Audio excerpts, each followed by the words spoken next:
আটা, ময়দা, সুজি, ছানা ছাড়াই আজকে আপনাদের সঙ্গে এই ল্যাংচা মিষ্টির রেসিপিটা শেয়ার করব। যারা মিষ্টি খেতে পছন্দ করে না তারা কিন্তু বাড়িতে এইভাবে একবার বানিয়ে খেয়ে দেখতে পারেন। আপনাদেরও কিন্তু ভীষণ ভালো লাগবে। কোনো রকম ঝামেলা ছাড়াই কিন্তু আপনারা এটা বানিয়ে নিতে পারবেন। নমস্কার, কেমন আছেন সবাই? আশা করছি সবাই খুব ভালো আছেন, সুস্থ আছেন। মৌসুমী রকমারি রান্নাতে আপনাদেরকে আবারও একবার অনেক অনেক স্বাগত। প্রতিদিনের মতো আজও একটা সুন্দর রেসিপি আপনাদের সঙ্গে শেয়ার করছি। আশা করছি এই রেসিপিটাও আপনাদের খুব ভালো লাগবে। তো অনেকেই মিষ্টি খেতে পছন্দ করে, তাদের তো ভীষণ ভালো লাগবে। যারা পছন্দ করে না তাদেরও কিন্তু ভালো লাগবে। বাড়িতে বানানো যে কোনো জিনিস কিন্তু সবাইয়েরই ভীষণ ভালো লাগে। দোকান থেকে আর কিনে খেতে ইচ্ছেই যাবে না। এটা এতই নরম তুলতুলে হয়, আপনারা একবার বানালে রোজ বানিয়ে খেতে ইচ্ছে যাবে।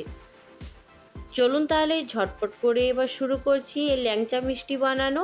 তার জন্য আমি এইখানে দেখুন সুগার সিরাপ বানিয়ে নেব, মানে চিনির রসটা বানিয়ে নেব। তো এইখানে আমি 500 গ্রাম চিনি নেব। এই বাটির মাপ হিসেবে আমি 1.5 বাটি পরিমাণে চিনিটা নিয়ে নেব। আর এইখানে এই বাটির মেজারমেন্ট হিসাবে জলটা নেব। জলের পরিমাণটা এখানে 2 বাটি একদম ভর্তি করে নেব, আর হাফ বাটির মতো নেব। আর মোট এইখানে 600 ml জল আছে, আর 500 গ্রাম চিনি আছে।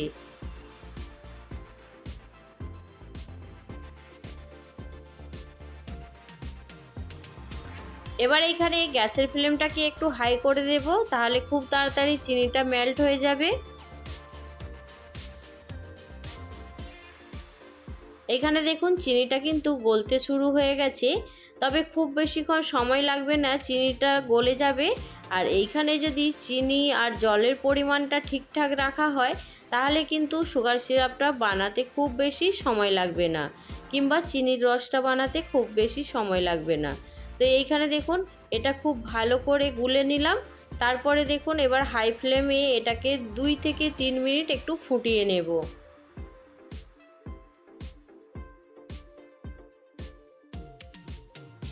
এইখানে 3 মিনিট হয়ে যাওয়ার পরে এবার এই সুগার সিরাপটাকে একটু চেক করে নিচ্ছি।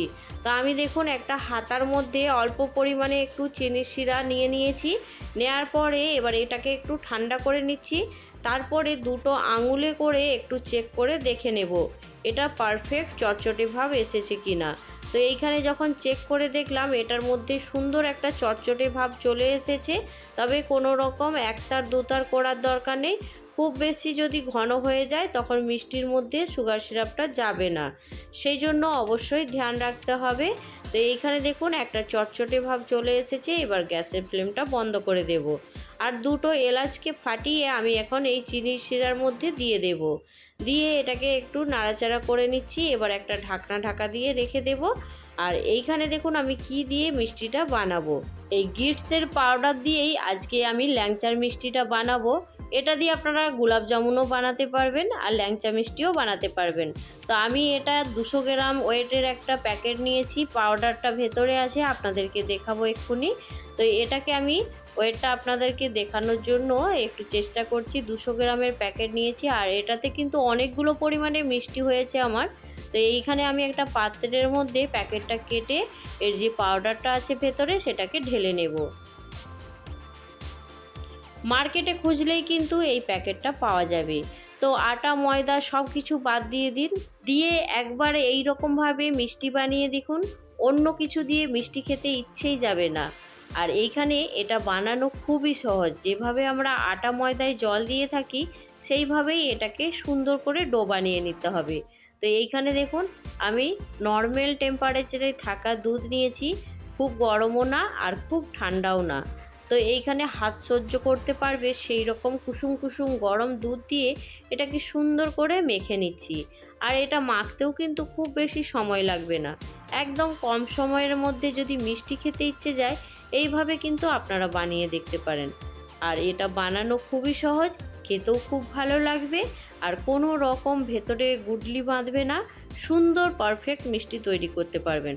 এটাকে দেখুন আমি সুন্দর করে ডোটাকে একদম ঠেসে ঠেসে মেখে নিচ্ছি।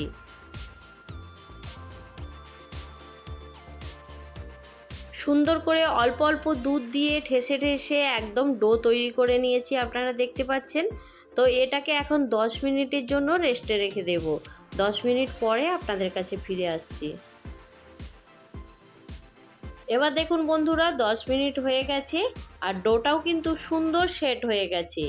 এবার এটাকে আরেকবার সুন্দর করে একটু ঠেসে মেখে নেব। এইভাবে হাত দিয়ে চাপ দিয়ে একটু মেখে নিলেই এটা একদম সুন্দর রেডি হয়ে যাবে। তো এটা মাখানোর পরে এবার সুন্দর করে গোলা তৈরি করে ল্যাংচা শেপ দিয়ে দেব। তো দেখলেন তো এটা বানানো কতটা সহজ। একদম কম সময়ে বাড়িতে যদি অতিথি আসে তাও কিন্তু বানিয়ে খাওয়াতে পারবেন। এটা কিন্তু একদম রেডি হয়ে গেছে দেখতে পাচ্ছেন। এবার অল্প অল্প করে ছোট ছোট ডো কেটে নিয়ে তারপরে এবার ল্যাংচা শেপ দিয়ে দেব। সুন্দর করে ছোট্ট করে লেচির মতো কেটে নিয়েছি। কেটে নেওয়ার পরে এবার সুন্দর করে পারফেক্ট ল্যাংচা শেপ দিয়ে দেব। তো এইখানে দেখুন হাতের মধ্যে আমি একটু চেপে চেপে গোল করে নিচ্ছি। তারপরে দু হাত দিয়ে একটু ঘুরিয়ে ঘুরিয়ে যেভাবে ল্যাংচার শেপ দেওয়া হয় সেভাবেই কিন্তু শেপটা দিয়ে দিতে হবে। তো এইখানে খুব বেশি সময় লাগবে না শেপ দিতে। এবার আপনারা যদি ল্যাংচা না করে গোলাপ জামুন বানাতে চান সেটাও কিন্তু বানিয়ে নিতে পারবেন। আমি এইখানে আপনাদেরকে ল্যাংচা বানিয়ে দেখাচ্ছি, সেই জন্য ল্যাংচার শেপ দিয়ে দিচ্ছি।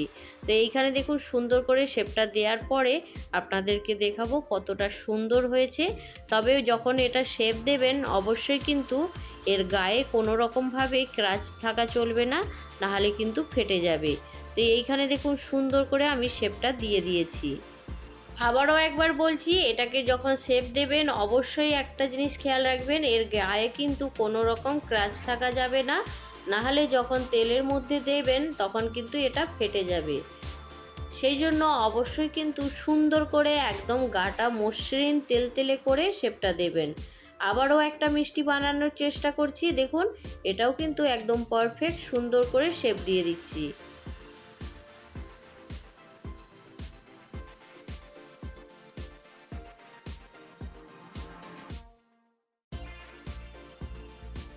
সেম একইভাবে বাকি ল্যাংচাগুলোকে সুন্দর করে বানিয়ে নিয়ে আপনাদের কাছে ফিরে আসছি। এইখানে দেখুন ল্যাংচাগুলো সুন্দর করে বানানো হয়ে গেছে। তো এইখানে একটা প্লেটে ধরছিল না, আরও একটা প্লেটের মধ্যে কিছুটা রেখে দিয়েছি। এবার গ্যাস অন করে একটা কড়া গরম করে নেব, তার মধ্যে রিফাইন তেল দিয়ে সুন্দর করে ল্যাংচাগুলোকে ভেজে নেব আগে।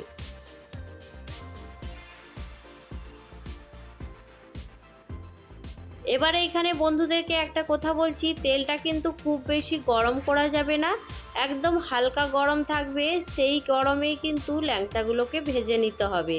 তো এইখানে দেখতেই পাচ্ছেন তেলটা কিন্তু খুব বেশি গরম নেই, একদম হালকা হালকা গরম আছে। তো এই গরম অবস্থায় ল্যাংচাগুলো ভেজে নিতে হবে। খুব বেশি হাই ফ্লেমে যদি গরম করে তেলের মধ্যে দেয়া হয় তাহলে ল্যাংচাগুলো সঙ্গে সঙ্গে ওপরগুলো কিন্তু একদম কালো হয়ে যাবে। তো এইখানে দেখুন আমার গ্যাসের ফ্লেমটা কিন্তু একদম লো ফ্লেমে রেখেছি, রাখার পরে সুন্দর করে একদম লাল লাল করে ভেজে নিচ্ছি। তো এইখানে ল্যাংচাগুলো এতটাই সুন্দর হয়ে ফুলে উঠেছে আর ল্যাংচাগুলো দেখুন ফেটে যাচ্ছে সাইড থেকে। খুব ভালো করে একদম ঠেসে ঠেসে মাখিয়েছি আর সুন্দর মাখানো হয়েছে, তার কারণে কিন্তু এটা এই রকম ফেটে যাচ্ছে। তো অবশ্যই কিন্তু এইভাবে মিষ্টিগুলো বানিয়ে দেখবেন। চিনির শিরার মধ্যে দেওয়ার পরেই কিন্তু মিষ্টিগুলো যেমন ডবল হবে আর খেতেও কিন্তু ভীষণ সুন্দর হবে। তো আপনারা দেখতে পাচ্ছেন মিষ্টিটা কেমন ফেটে গেছে দেখতে পাচ্ছেন। আর এইখানে দেখুন মিষ্টিগুলোকে আমি অনেকটাই কিন্তু লাল লাল করে একদম ভেজে নিয়েছি, তবে এই রকমই একটু লাল করে ভেজে নিতে হবে। যখন চিনির শিরার মধ্যে দেয়া হবে তখন কিন্তু সুন্দর কালারটা চলে আসবে।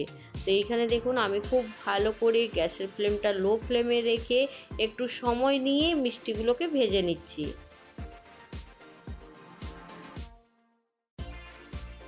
মিষ্টিগুলো সুন্দর করে একটু লাল লাল করে ভেজে নিয়েছি। এবার দেখুন তেল থেকে তুলে নিচ্ছি।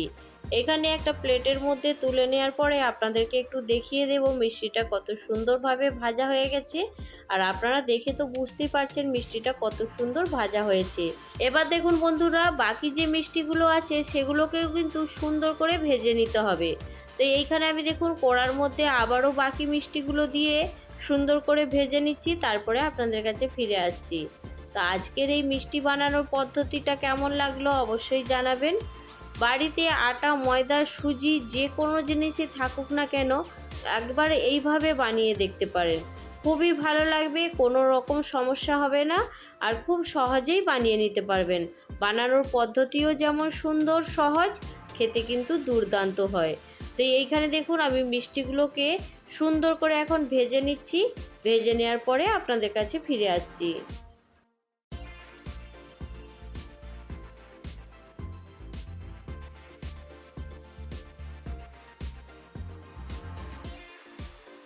এই মিষ্টিগুলো সুন্দর করে একদম ভেজে নিয়েছি, এবার প্লেটের মধ্যে তুলে নেব।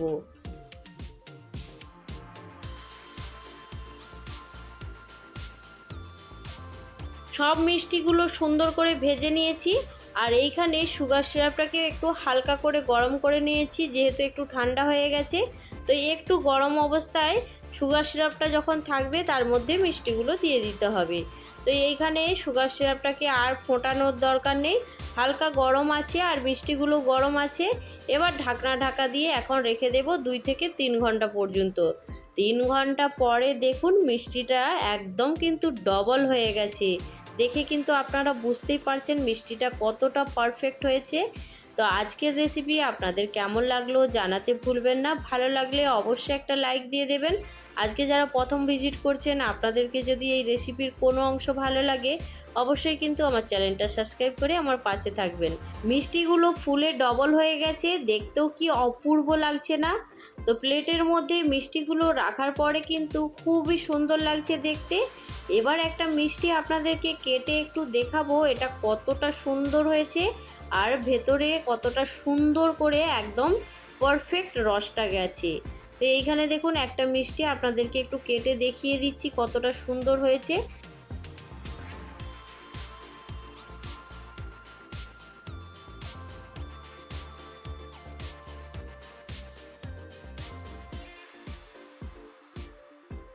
দেখুন মিষ্টিটা কতটা সুন্দর হয়েছে, একদম ভেতরে কিন্তু কোনো রকম গুডলি নেই। অনেক সময় কিন্তু মিষ্টি বানাতে গেলে ভেতরে গুডলি থেকে যায়, এর মধ্যে কিন্তু একটুও গুডলি নেই, আপনারা দেখে বুঝতেই পারছেন। আর কতটা পরিমাণে রস গেছে দেখুন, সেটাও কিন্তু আপনারা পারফেক্ট বুঝতে পারছেন। মিষ্টিটা একটু আপনাদেরকে ভেঙে দেখিয়ে দিচ্ছি কতটা সুন্দর হয়েছে। মিষ্টিগুলো এতটাই সুন্দর যে একটা খেলে মন ভরবে না। তো আজকের রেসিপি এখানে শেষ করছি, পরবর্তী রেসিপি নিয়ে খুব তাড়াতাড়ি দেখা হবে। সবাই ভালো থাকবেন, সুস্থ থাকবেন, বাই।